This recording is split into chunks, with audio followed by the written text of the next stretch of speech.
Hey everyone! In today's video, I'll be showing you how to back up your Bitget Wallet account. If you want to ensure your account is safely backed up, just follow these steps. First, open the Bitget Wallet app. Then tap the icon in the top left corner. Once you're there, select your wallet at the top of the screen. Next, you'll see a backup option. Simply tap on your wallet and select Backup. Scroll down and read through the important information provided. Once you've done that, check the box to accept the terms and conditions, then tap Backup. Now, enter your account PIN.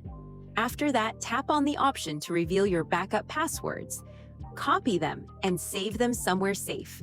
For security reasons, I won't be showing mine in this video. Once you've done that, tap Backup again at the bottom. You may be asked to confirm. Just fill in the required information and hit Confirm. And that's it. Your backup is now saved. It's a simple and straightforward process. If you found this video helpful, don't forget to like and subscribe.